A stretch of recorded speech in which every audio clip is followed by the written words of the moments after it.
Blog Talk Radio.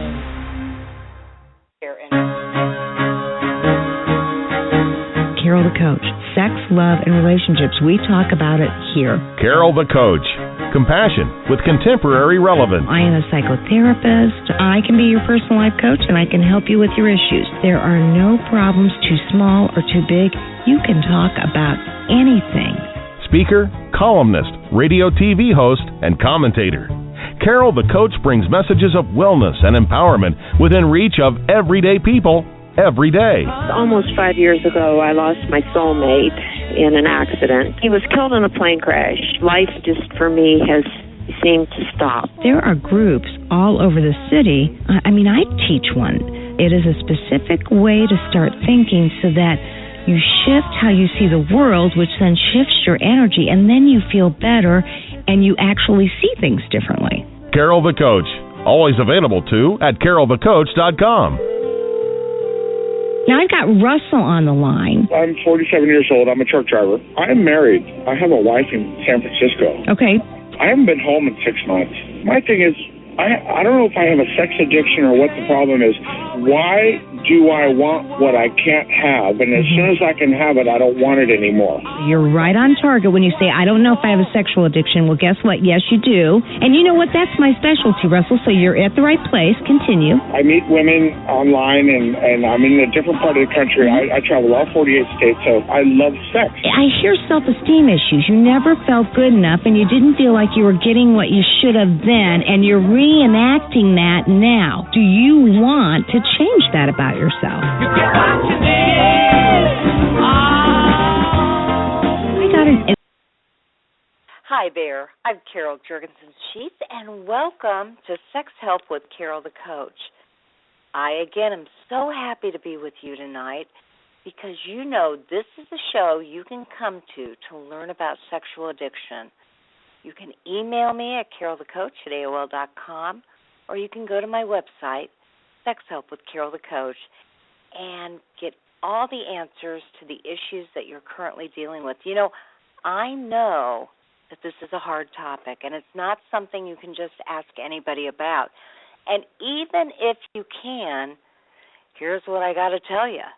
You're probably not going to be able to get the straight answers because this is a relatively new field. So you always want to check with a certified sexual addictions counselor. How do you do that? You go to www.sexhelp.com, put in your zip code, and it will give you the certified sexual addictions counselors that are around your area, available to you. And that way you know you're getting expertise from people that have trained with the best. And that's what this show's all about. We are here to help you get the information that you need so that you make your life different. And we're going to be talking with Claudia Thompson tonight. She does retreats for recovering couples, and you know how difficult it is. If you're a sex addict and you have a partner, you have watched him or her reel in pain. You've watched him or her not trust you, been hurt, wanted to leave, made threats, and yet they're still there and they're wanting to get healthy right alongside with you. And if you're a partner of a sex addict, you know, they may carry the shame, but I know you carry the pain because once your safety, connection, and trust has been violated, it is very hard. It's hard to be available to them emotionally, sexually, spiritually, physically. And so this show kind of gives you the steps on what you can do to regain that relationship and take it to the next level. And that's what I promise.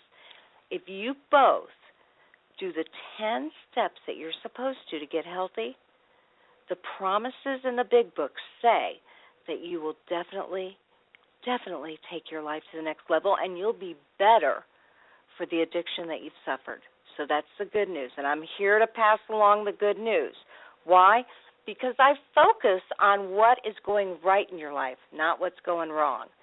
And let's face it, your life has been a disaster, whether you're a partner or whether you're the addict. And so tonight I thought I would talk a little bit about gratitude. Because if you remember, I know you've heard this before, there are 3 steps to gaining happiness. And they interviewed 20,000 people. A great book that talks about this is Happiness for No Reason by Marcy Shimoff. And they interviewed 20,000 people that had been through the worst of the worst. And in those 20,000 people, they found there were 3 characteristics that ensured happiness.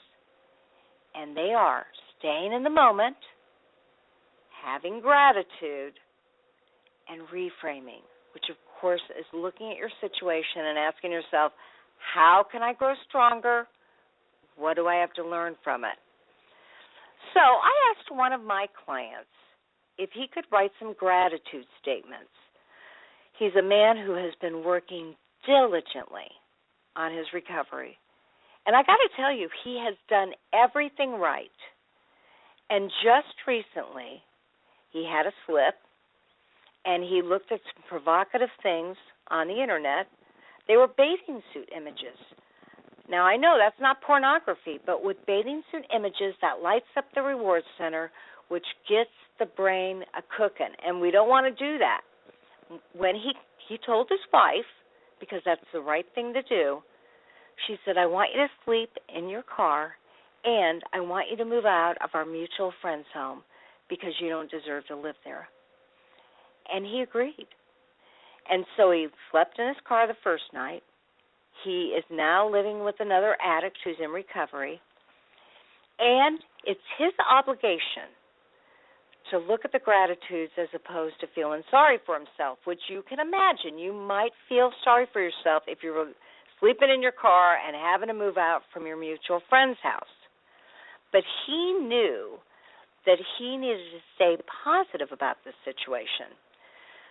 So he decided to write gratitude statements with my help, of course, and direction, and that's what a certified sexual addictions therapist is all about. We keep people moving in the right direction. So here's one of his statements. He says, I'm sad that I'm moving again. I'm disappointed that this is my fault and that I'm moving because of my actions. I'm sad that I'm not where I want to be. And then in parentheses, he puts at home. And then his gratitude statement is, I am grateful that I'm growing in recovery. I will be restored to a life full of love, joy, and serenity with my wife and my family. Despite any obstacles, it will take time, but I will persevere over this sickness.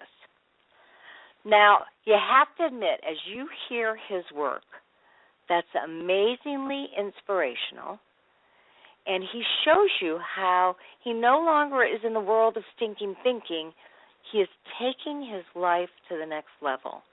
And that is what is so important.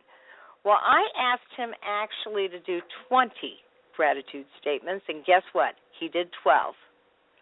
Now, I'm going to ask you to do the very same thing. If you're a partner of an addict, you have every reason to say, I am not going to work on this. This is his fault or her fault. I shouldn't have to do the work. But you know what? Life is about doing personal discovery work. And so what you put into it, you get out of it, and you become a better person.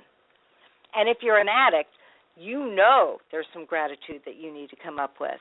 Because if you're listening to this show, you already have gratitude. You've already accessed something that's universal to other addicts, and it's unique because, you know, we're the only show on sexual addiction on iTunes and in the world. Now, you and I know that will not always be that way, and actually I don't want it to be that way. I want you to hear lots of people talking about this, but for right now, it's you and me. And so I'm going to read you his next gratitude statement. He says, I am sad that I will be sleeping and waking away from my wife more often. You see, this guy thought that he was almost ready to move home. He had been separated 9 months, living with that mutual friend, and he was almost ready to move home. And what did he do? He sabotaged his success. And as an addict, you know how you do that. So he did that too. So again, he said, I'm sad that I'll be sleeping and waking away from my wife more often. So his gratitude statement is, I'm grateful that I get to sleep with my wife a few days a week. These days fill my love tank and carry us during times when we're apart. Now, you may go, love tank? What's a love tank? Well, there are two authors that specifically talk about emotional love tanks. The first one is John Gray, and if you get any of his books on Venus and Mars, whether that's men are from Mars, women are from Venus, whether it's Venus and Mars in the bedroom, they will talk about your emotional love tank. And what they say is that it is so important to fill the love tank, because when you fill that love tank, you know, when you give somebody some grace, when you decide that you're no longer going to be angry, that you're going to be positive, then you're filling their love tank. And that is so important. That other author that talks about love tanks is Dr. Gary Chapman. And he writes The 5 Love Languages, probably one of the best books that has to do with how do you recreate the marriage that you really want. It's a Christian book, but this man is a PhD and a pastor, and he has spent a lot of time creating the 5 love languages, and they are gifts, physical touch, acts of service, quality time, and words of affirmation. Okay, so he's talking about those 5 love languages, and he says, you know, when you use your partner's love language, if they're into touch and you hold their hand and you rub their feet and you sit on the couch and you're hip to hip, you're doing your magic. If they love acts of service and you wash their car and you're mowing the grass and you're doing their laundry, you're working on the act of taking care of them, and that fills their love tank. If quality time is your thing and you're walking around the neighborhood at night, you're walking the dog, and you are going out on date nights, and you are spending 15 minutes doing your nightly check-ins so that you can let your partner know what urges and cravings you may have had that night and how you're growing stronger, you're working on quality time. That's filling those emotional love tanks, and Dr. Gary Chapman talks about those. So those are 2 great books for you to absolutely improve your marriage, and they're not even recovery-oriented. They're for the average couple. I highly, highly, highly recommend them. Okay, so my homework assignment to you is to come up with some things that you're not so happy about, that don't seem to be working in your life. You know, I had one this week. I'll just give you a personal example. Dr. Carnes, Dr. Patrick Carnes, you know, he's the father of sex addiction. He has written over 30 books on sexual addiction. He says, therapists don't use insurance. You are worth way more than that. You should be charging, I don't want to say exorbitant amounts, but a lot of money for your expertise. Well, I charge insurance. So sometimes where my colleagues may be getting $250 an hour, I'm getting $65 because I'm using an insurance company. I'm paying it forward, and I really, really believe in that. Here was my dilemma this week. All of a sudden, the day before the Labor Day weekend, I get a letter that says I've been termed by Anthem. Now, Anthem is my biggest provider. They afford me 80% of my income. I said to myself, oh, my gosh, this is like I've been fired by an employer, but I didn't get fired. And worse than that, they're saying I termed with them. I fired myself.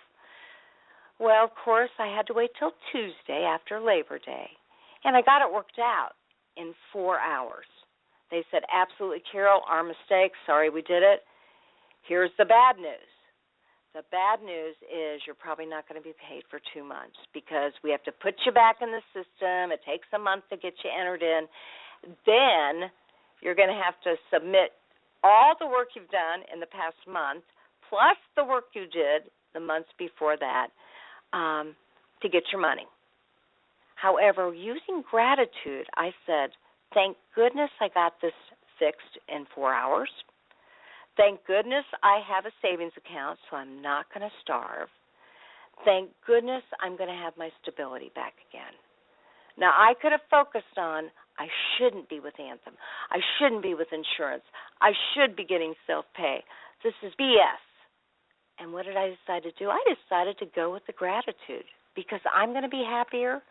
I'm going to be happier with my clients, and I'm going to look at life a little bit differently. And that's what I want you to do too. Okay, you're listening to Sex Help with Carol the Coach. And again, I want you to go to my website. That's www.sexhelpwithcarolthecoach. Or if you want to hear Dr. Gary Chapman, who does the Love Languages book, there's an interview on my other website, Carol the Coach, where I interviewed him, and it's an amazing interview. And you can just go to podcasts and radio and television, and you can access many of my television segments, and you can access that interview.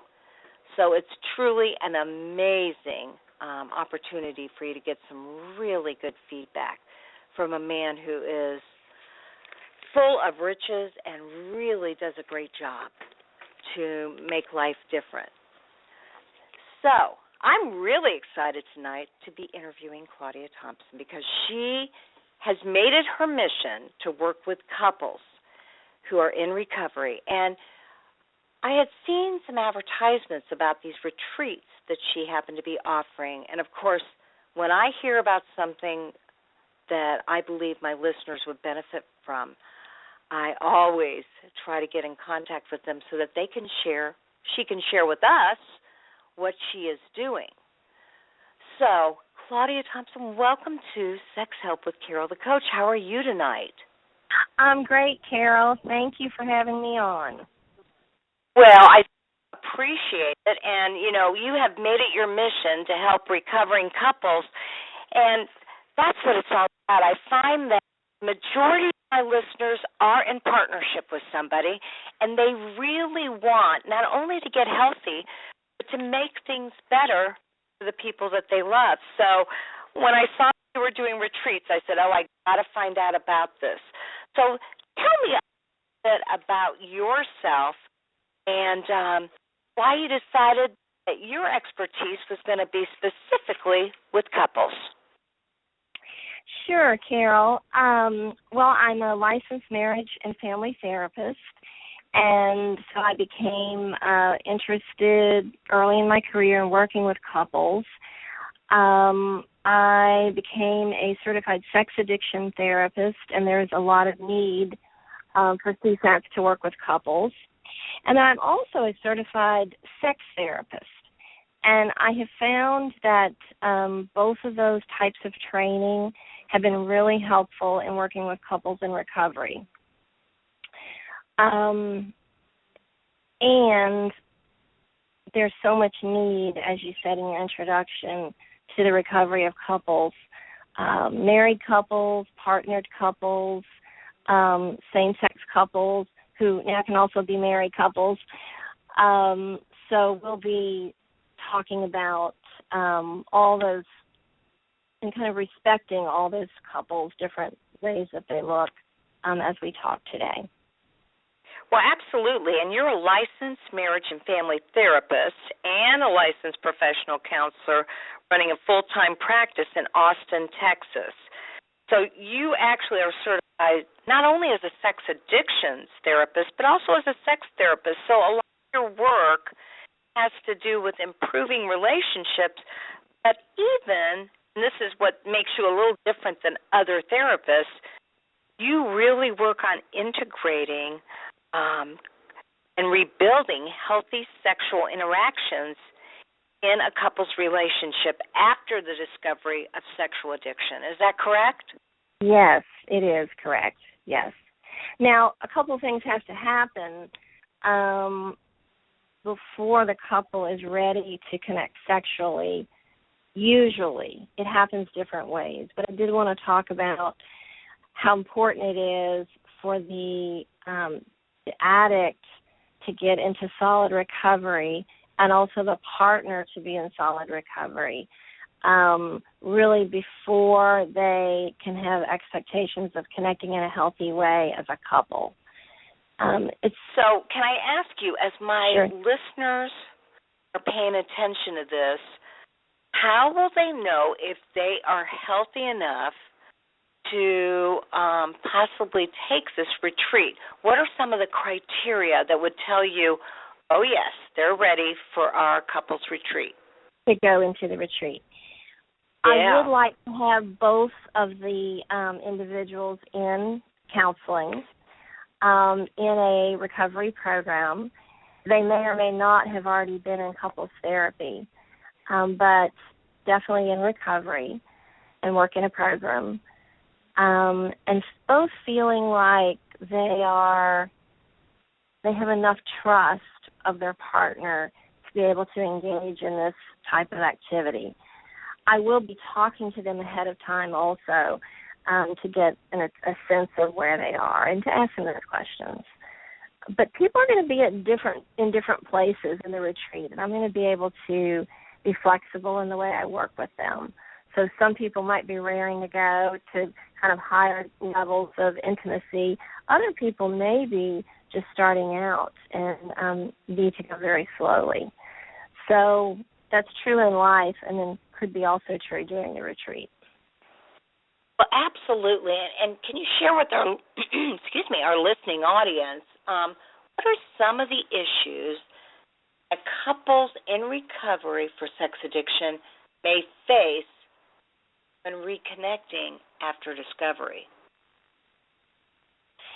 Sure. Well, some couples dive right into being sexual again, and I found that they might do that for different reasons. So the partner might be hypervigilant of, I have to be sexual with my husband, or he's going to go act out again, or I want him to prove to me that he really wants me and loves me.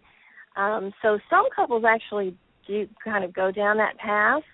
Other couples do the exact opposite, which is separate sexually and put up a sexual wall. Now, in recovery programs, there's generally an abstinence period that's really important for the couple. So after the abstinence period, it may be difficult for the couple to reconnect sexually, and that is when trust needs to be built, honesty needs to be showing up, and then when those two things are there, along with communication, it's easier for both people to be vulnerable, which is really important to being able to be sexually present.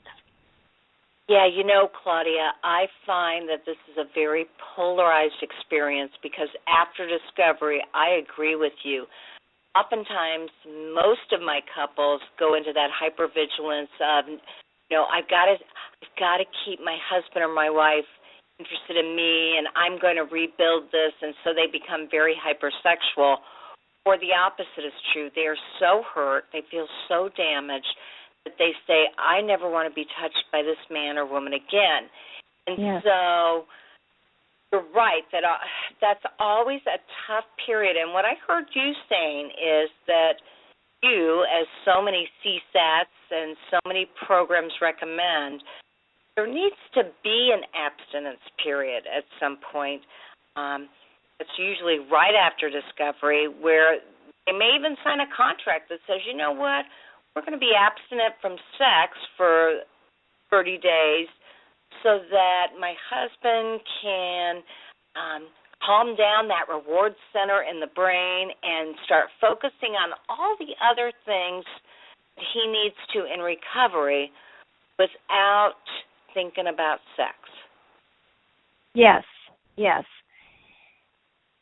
And that's really that is scary for a lot of people. They think 30 days without sex or 90 days without sex. Or 90 days, right. Yeah, that definitely vacillates depending on the couple or depending on the therapist. And yet what I find is that's a lot easier for couples than they think, because then they get to really start working on some of the feelings, the issues that they've wanted to work on in the relationship, but they haven't known how to. And of course, that is with a certified sexual addictions therapist, a really solid marital counselor, whatever, to help both people either individually or together work on themselves. We usually recommend individually initially, but to do damage control, I always see my couples together at least 1 out of 3 or 4 times, just so that they know that I've got my pulse on what they want in terms of the relationship. Yes, and there are different ways of thinking about when should couples therapy start. So I think it's good for the therapist to be flexible depending on what's going on with the couple. But I think it's very important to have support for the coupleship. Sometimes when the individual therapy goes on. That couples need to experience safety, connection, and trust.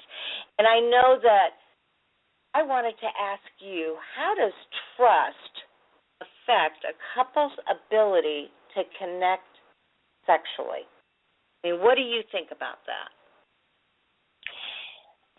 Yes, trust is essential. And so how do you build trust? And that's what couples come in. How do we build trust? We're trying, we want to, but we don't know how to do that.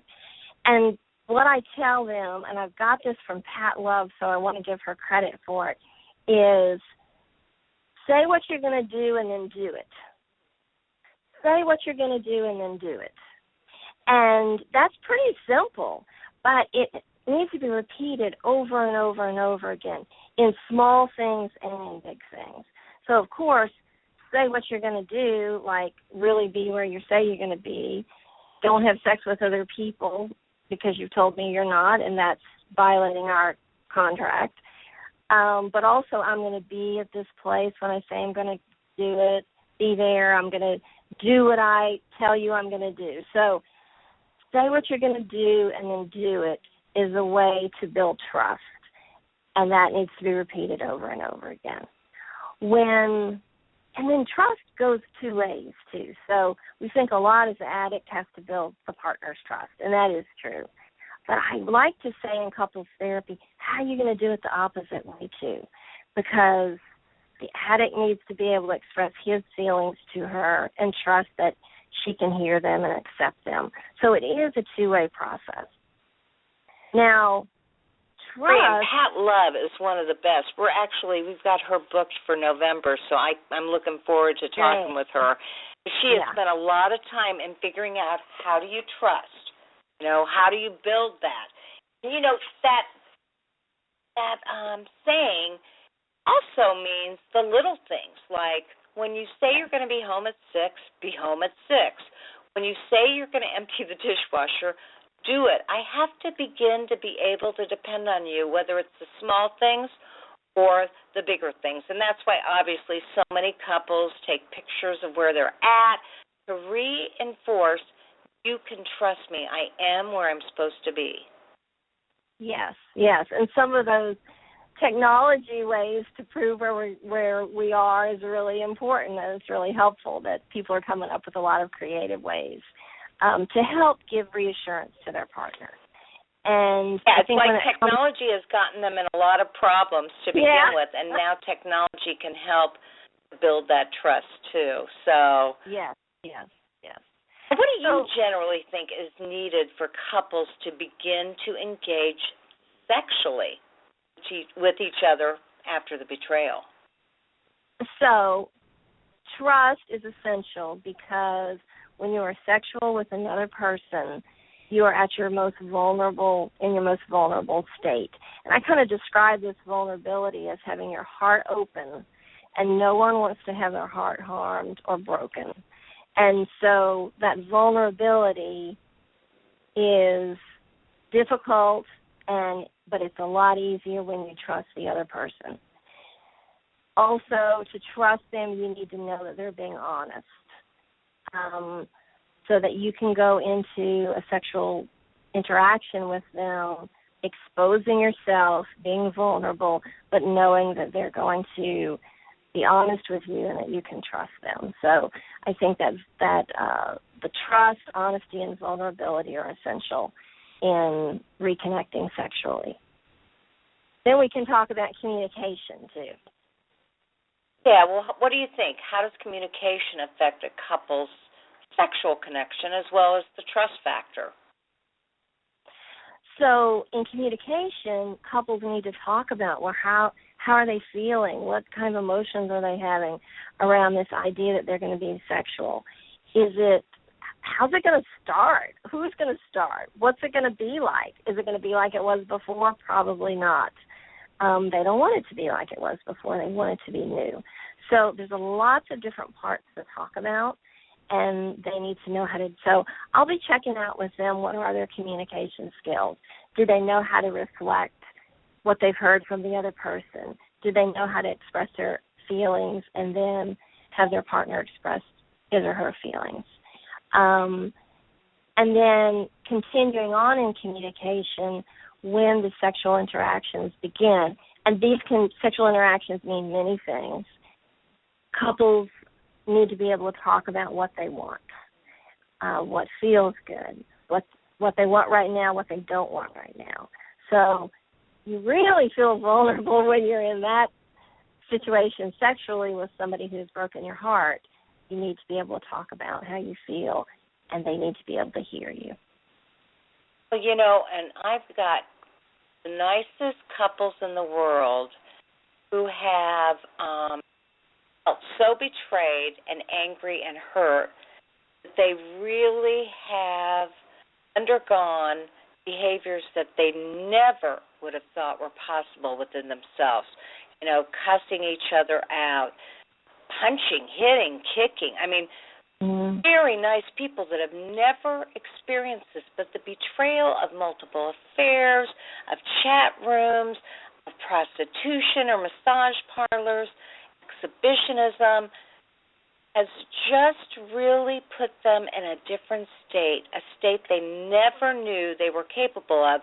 So for those listeners out there, and I know there are some of those because I've got some in my practice, they're probably not ready for a retreat yet. They need to work on emotion regulation with an individual counselor so that they feel safe enough or create enough safety to be able to do the retreat work. Would you say that's true?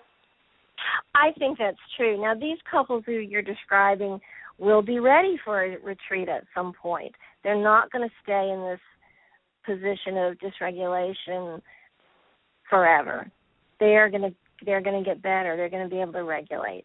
And so there will be a point when they're able to go into the retreat. It's not good for anybody for one or two couples to be there yelling and cussing each other out. That's not the purpose of the retreat. But I do want to say to those people who are listening that there will be a time when they can go in and get what they want to connect with their partner. I agree. And for our listening audience who may have tuned in late, we're talking with Claudia Thompson, and you can reach her at claudiathompsontherapist@gmail.com, and she has retreats available for couples in recovery that need to rebuild healthy relationships and sexual interactions after discovery. She's offering a couples retreat in Mexico. Now, what is this? How do you say this city? Isla Mujeres? Isla Mujeres. All right, and that's November 6th through the 8th, 2015. And you can go to www.enhancingintimacyretreats.com, or you can contact Claudia at 512-994-2588. And if you're listening to the show and you're mowing the lawn because you're listening to it a couple days later, you can always go to our show, Dated Today, which, of course, is the 14th, or email me at carolthecoach@AOL.com, and I'll be happy to give you Claudia's information. Because, Claudia, your website, www.enhancingintimacy.com, has a whole host of information for couples that are are really reeling from betrayal and discovery and want to rebuild their relationship. So can you tell me a little bit about this retreat? Because I was so impressed. Couples oftentimes need intensives, especially after they've been working with a therapist or two therapists, redeveloping that safety, connection, and trust. Yes. First of all, I wanted to say that Eastland and Harris is off of the coast of Cancun. So people will be flying into Cancun, taking a car to the ferry, and then taking like a 20-minute fantastic ferry ride over to the island. So it's an easy trip, and it's a beautiful island. It's very casual, so it has the atmosphere where people can really get away. They can leave all their responsibilities behind and just focus on each other. So that's an important part of the experience of this retreat. We'll have Friday night as an opening session. Then we'll have 2 sessions on Saturday and a closing session on Sunday, with time in between for people to go to their rooms that they've selected, to do homework, to connect on the beach, to walk, hold hands, and just be together and connect and focus on each other. There's going to be a weaving in of mindfulness, and I think the mindfulness is so important for the individual and also the couple, so that you can be present with yourself while being present with your partner. And this is helpful, and to be able to relax, to be attentive, and to be able to open your heart and be vulnerable. So there'll be mindfulness exercises, there'll be communication skills development, and then there'll be specific tips on connecting sexually and different activities and exercises that will be assigned to the couple. Some things will be done in a group, but there won't be any like disrobing or anything with the group. Again, there's plenty of time to go back to the room to practice. Well, can you give us a taste of one of the exercises that you might recommend to our couples, so that they know they're not going to have to beat pillows with the tongs or get naked and hang out with the rest of the group? No, they won't be doing that. One of the things that will happen is they'll be assigned a touching exercise. And so I'm going to ask people to dress casually and dress comfortably, and they'll work in with their couple. One person will be laying down, or however they want to do. If they want to sit up, that's fine. And then have the other person begin touching the arms, feet, hands, legs, face of their partner. Now, before they do that, they ask permission. Is it okay if I touch your shoulder? And discuss it ahead of time. This is going to be a time when they use their communication skills. And then when they do that, I want to ask them to be very attentive to the texture and the temperature of their partner's skin, so that the partner is feeling the touch and the one giving the touch is also feeling that touch, so that they're really concentrating on connecting. So as addicts, they've learned how to totally be out of their body, totally distracted, thinking of other things, not really being present. So this is right. They're disassociated, and so this is really an opportunity to stay in the moment and focus totally on your partner. And I got to tell you, I've been doing this show close to 3 years, and I have never talked to anybody who did a retreat and worked on the sexuality of a couple. I of course, have interviewed Bill and Ginger Burkhaw, who have written a lot. Well, they've written 2 books on sexual exercises in the bedroom. But to do a retreat is a way to get some hands-on experience, of course, not in terms of sexuality, but in terms of all those things that make you feel safe when you're reconnecting sexually with your partner. And yes. You and I both know For whatever reason, a lot of times partners of sex addicts have had a lot of trauma in their childhood. They've had sexual abuse. They have had physical and emotional abuse. And so safety is even more important for them because it's not just the betrayal of their loved one, it is the betrayal from their childhood that they're also dealing with. Yes, and this is all coming back when they have experienced the trauma of the discovery of all the betrayals that their partner has experienced. So you're right. All that trauma comes flooding back and it's multiplied.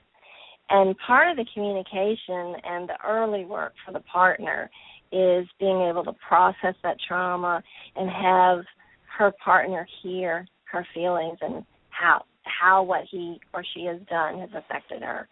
So you're right, that safety becomes so important when they are ready to reconnect sexually. And it is not easy for some partners. And I have clients who've been stuck for over a year, not able to connect sexually because they don't feel safe. And so it can be very difficult. So for the people listening who are having a difficult time, I just want to validate that it can be really hard. Well, absolutely. And can I ask you, are you aware of other retreats that focus on sexual reintegration? No, I'm not. I know this is why really unique. And the fact that you're doing it in Mexico, right on the outskirts of Cancun, I mean, that really lends itself to, I know this is going to be hard for some of our listening audience, but to that vacation feel, to that romance, to some of the other things that what I believe my addicts and their partners have been longing for, but they haven't known how to get back to because they know they have to do the work first. And so in some ways you're combining both and offering them a dual experience in a therapeutic setting. Yes. I want them to have fun, and I want them to be able to relax, and I want to encourage them to connect. So my hope is that there's a balance in all of those aspects, but that they're focused on themselves and each other. And how many people typically come to these retreats? I limit it to 10 couples. So how many couples? 10. 10. Okay, got it. And 10 couples or less. Mm-hmm. So how is the retreat setting different from regular life and recovery?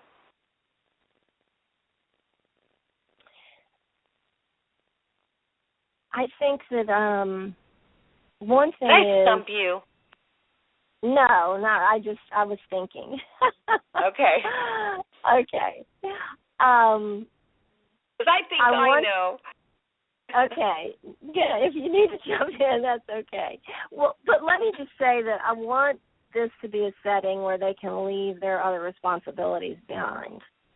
Yeah, they get to really focus in on each other, and they leave the kids behind or their work pressures behind, and really that past behind. I mean, every little thing at home may remind them of the trauma, and so it's a way to get away and really refocus on each other. Yes. And when you're doing your work in therapy, you're going in for an hour once or twice a week, and then you're going right back to all of your responsibilities. And so this is definitely a way to get away, reconnect, relax, learn some new skills, and have fun. What do you think? What does it uniquely offer couples? I mean, if I were part of a coupleship, whether I be the addict or the partner, what would I hope to gain from coming to your retreat?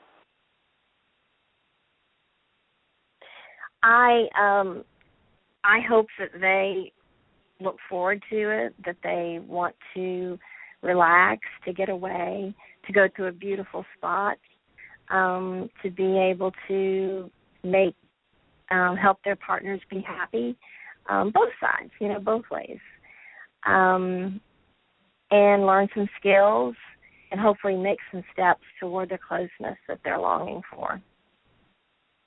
Yeah, and it certainly seems like you are helping them to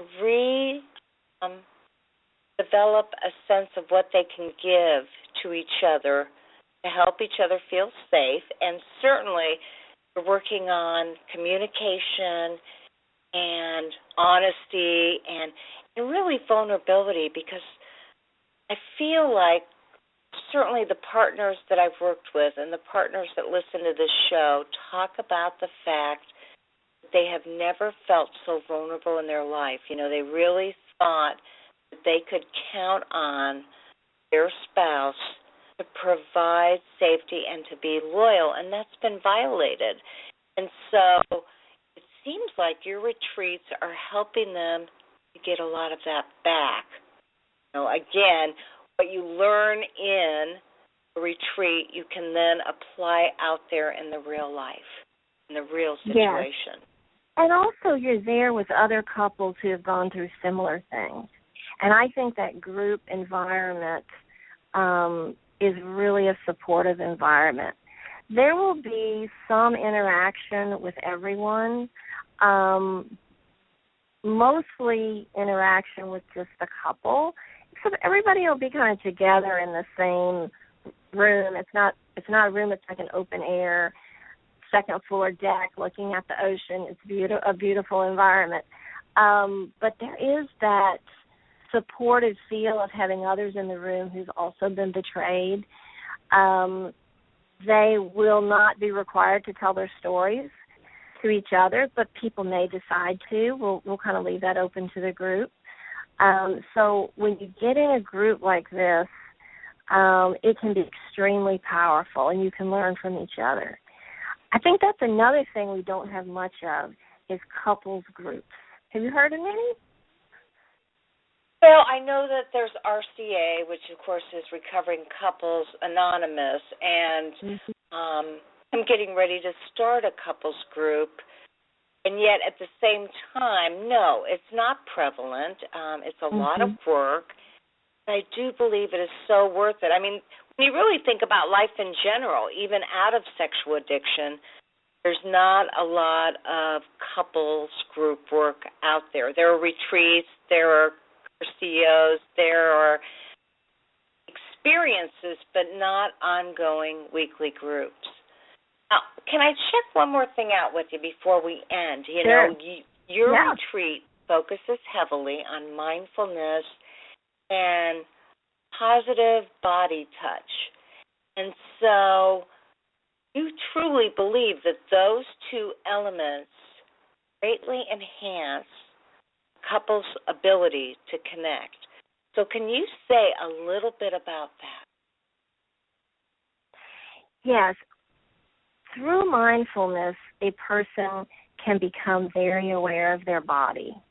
And then also through couples mindfulness, they can become aware of their own body and their partner's body.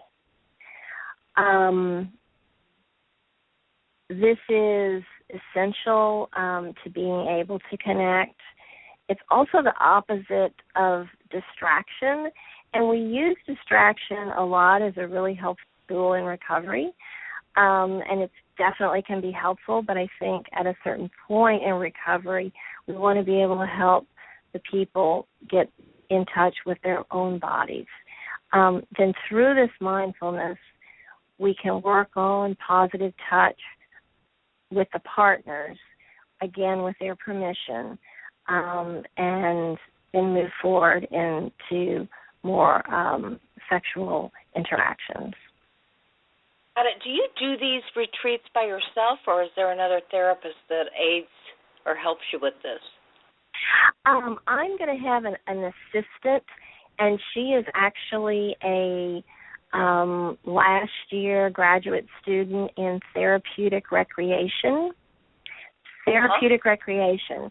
So she's going to have her specialty in working on some of the mindfulness, other activities that she's going to lead that help people kind of get up and move around a little bit.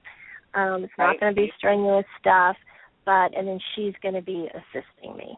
So, yes, I do have a helper coming, yes. Got it.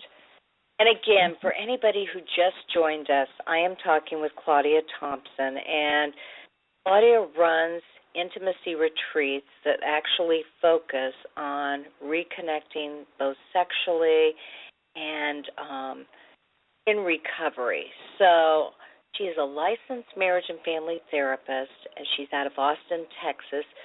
You can see her website at www.enhancingintimacy.com. You can contact her by email, Claudia Thompson, THOMPSON, therapist@gmail.com.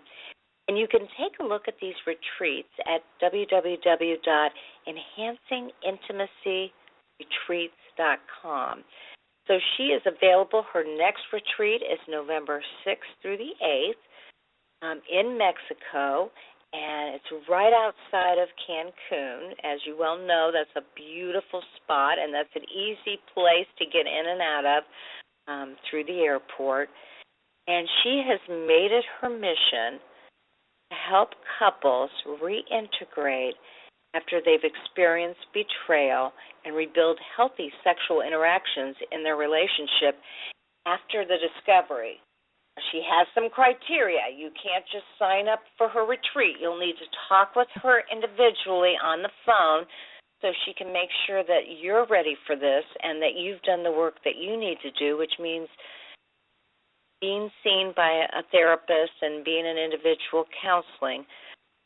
Truly, what I believe about retreats is that it catapults the work you're doing in individual therapy. So I am always recommending to the couples that I work with to get involved in retreats, whether they're individual retreats where they can get to know themselves better, or couples retreats or couples intensives, because I really believe that it catapults the work that I do with them to get away and to totally focus on themselves.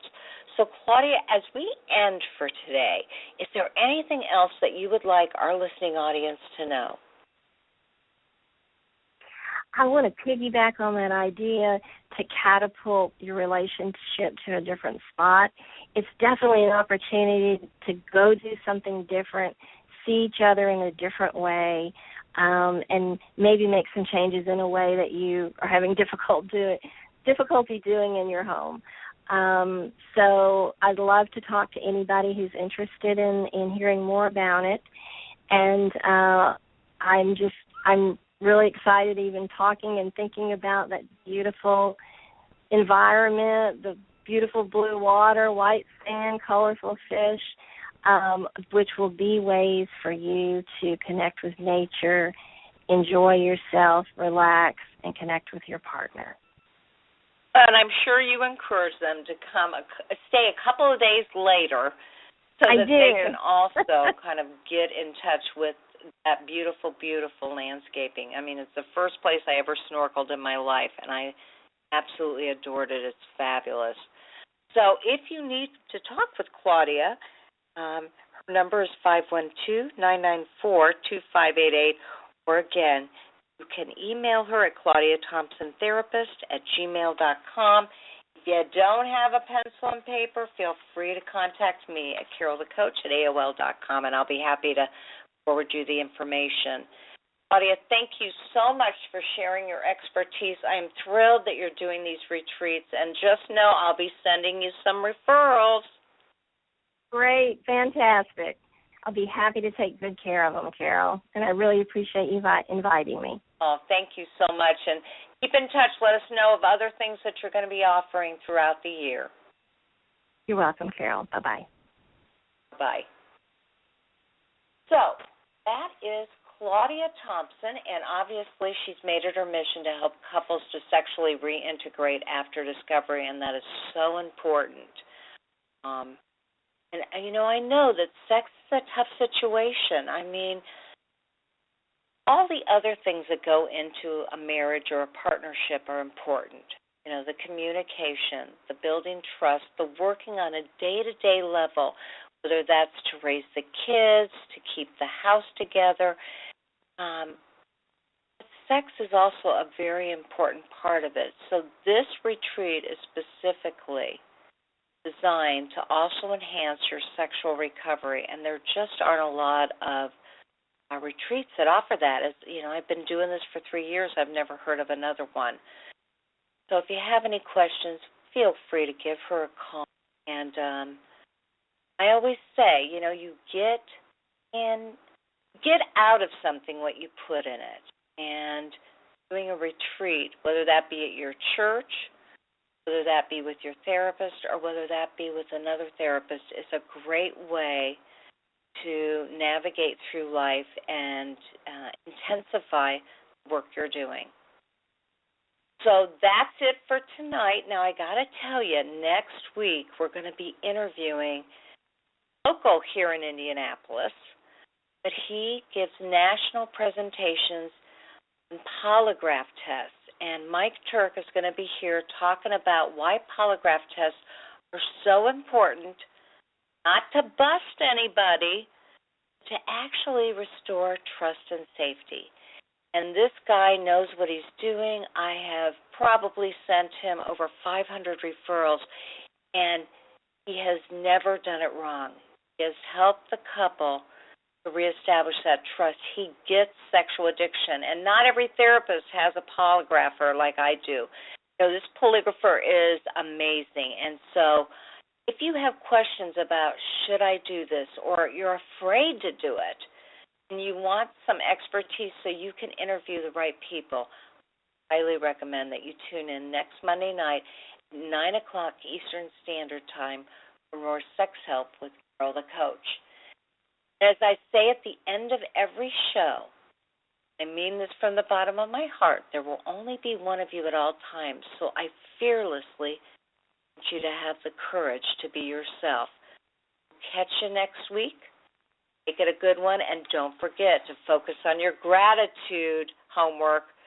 Think about what you don't like in your life and turn it around and figure out a way to feel grateful for it. You're listening to Sex Help with Carol the Coach, and we'll catch you next week.